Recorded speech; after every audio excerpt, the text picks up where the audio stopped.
once upon a time, in my earlier incarnation, one of my early incarnations, I was in charge of petroleum, or energy in this country. So I've been listening to those who have talked here before. I've seen Wanjiku, not our usual constitution Wanjiku, talk, and she was talking a completely different language from the other, another language completely, when he was telling us about his experience in the village in Kirinyaga. And then now we hear the KPC talking another different language. Somebody is telling you that I'm so full up. I've eaten too much that I'm almost bursting with food. And somebody out there saying I'm starving. There's no food here. Is it the same world, the same country? But we all know the cause of what we are going through here. It's a global issue, you know. Caused, you can say, artificially. In my view, because of a war that did not have to happen. I don't know whether some wars have to happen, but because of that. The other thing is our preparedness as a country to deal with situations like this. Because you must know that this kind of situation will always be happening even in the future. So a country must all the time be prepared for any kind of emergencies.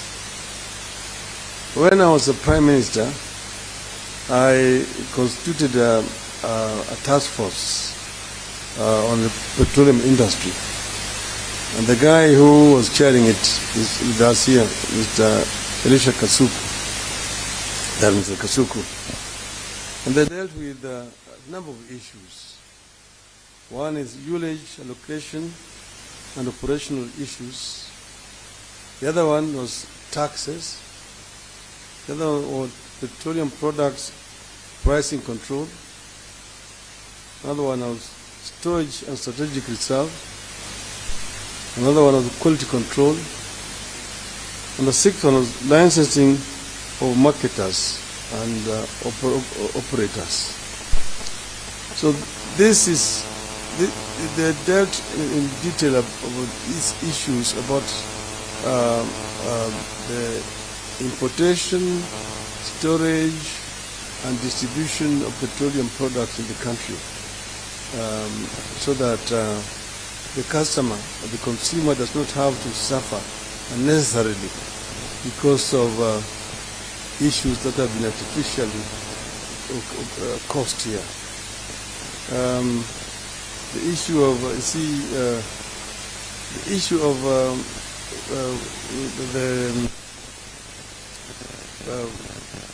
the wholesaler and the relationship between the wholesaler and the retailer. Here you've got the big marketers who have got a bit of cushion because they've got the financial muscle, you know, to be able to pay or to borrow from the banks and bring in large stocks if they can, if the small scale dealer like the one in Kirinyaga cannot get, they then give their own outlets. So you now have these issues of monopoly, that you are the wholesaler, they also are the retailer at the same time. Now competing with the small retailer out there in Kirinyaga. Now you ask yourself, je, hiyo ni ungwana? Hii ni ungwana kweli? So it is an issue that really needs to be dealt with properly, and because the government, of course, has also the strategic, the reserve to come in at times like this. But the government also does not have any other source. Government has to collect taxes from the people. And if the prices are much higher than the taxes the government is collecting, where does the government get that additional fund to pay? So this is an issue that requires a much more extensive national discussions, that we come up truly with a solution so that we deal with these issues, not like an emergency, that we are responding to an emergency, but we have a proper roadmap on how we deal with these issues even in the future. I think this would be my proposal, that we cushion the consumer from the suffering which is going on right now at the moment. In future, I've also talked to our friend from the Kenya Pipeline Corporation. This country needs to address the issues of strategic reserves properly. And that we need to have strategic reserves at the port but inland. Because as you know, an enemy can just come and go down to Mombasa and bomb your reserve there at the port. The country will be completely paralyzed. Then they will just march into you the way Russia has marched into Ukraine.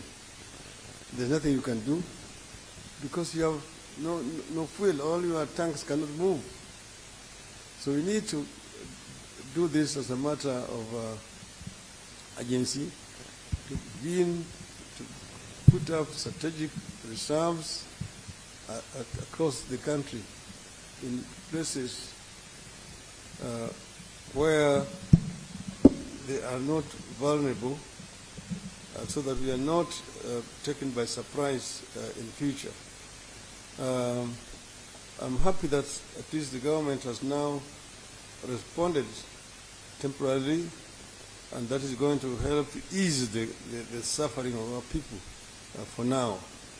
But I think that all the stakeholders in this industry need to sit down and work out a more comprehensive program of how to deal with this kind of situation in the future, in terms of importation and distribution across board.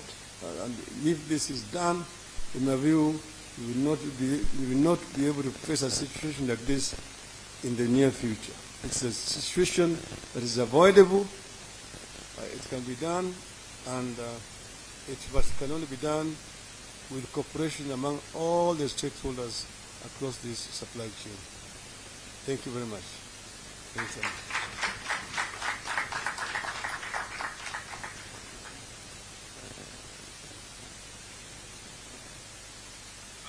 let us appreciate again the Right Honorable RAILA ODINga. We want to come to a close, ladies and gentlemen, and again we want to really thank you for this presentation.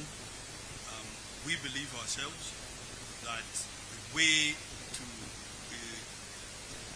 it's not enough just to highlight problems out there in the political podium, that it is far better, frankly, to sit together as sector, as industry, and craft solutions together. I think we are all sympathetic to what Mr. Shomba did say, that the selling price is fixed, but what they are buying us at is no longer fixed, and that therefore their margins have been squeezed to the point that they are closing. And therefore, I think that this is an immediate thing for us to address, and we all agree with Wanjiku and the Right Honorable Prime Minister about this question of the stabilization fund and the operationalization of these rules. Ladies and gentlemen, we propose to bring it to a close, and may I request you to remain seated to allow the Prime Minister an opportunity to leave, and then the rest of us can. So let us appreciate the Right Honorable Prime Minister Raila Odinga and thank him for. Well, thank you.